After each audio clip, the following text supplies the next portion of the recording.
ભાવનગર મહાનગરપાલિકા દ્વારા નાના પાથરણાવાળા તથા લારી ધારકોને કોઈ એક નિશ્ચિત જગ્યાએ ધંધો રોજગાર મળી રહે તે માટે શહેરના 6 વિસ્તારોમાં આશરે અંદાજિત 340 જેટલી સ્પોટ્સ નક્કી કરવામાં આવ્યા છે, જેમાં લારી ધારકો પોતાની રીતે વેન્ડર ઝોનમાં આવી નિશ્ચિત સમયગાળા માટે ત્યાં રોકાઈ પોતાનો ધંધો કરી શકે તેની વ્યવસ્થા ઊભી કરવામાં આવી છે.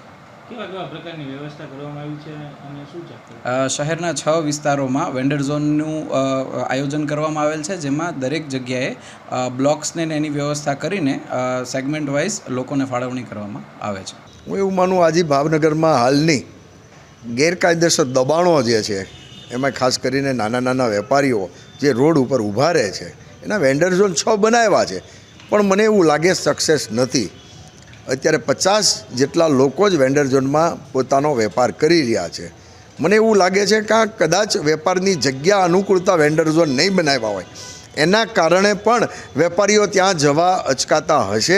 એવું માનું મુખ્ય જ્યાં માર્કેટો હોય ત્યાં આજુબાજુ વેન્ડર ઝોન બનાવે તો વેપારી પોતે ત્યાં આવે અને જે આપણી ટ્રાફિકની સમસ્યા છે એ હળવી થઈ શકે. પણ મને એવું લાગે છે કે કોર્પોરેશન અને આ શાસકોને ખબર નથી પડતી કે વેન્ડર ઝોન એ સ્થળે બનાવાય કે લોકો ત્યાં ખરીદી કરવા આવતા હોય, મેઇન બજારો હોય ત્યાં બનાવાય, પણ જે જગ્યા વેપારીને ગોઠવણ નથી એ પ્રમાણે વેન્ડર ઝોન બનાવ્યા છે. એટલે મને એવું લાગે છે કે આ નિષ્ફળ વેન્ડર ઝોન ગણી શકાય.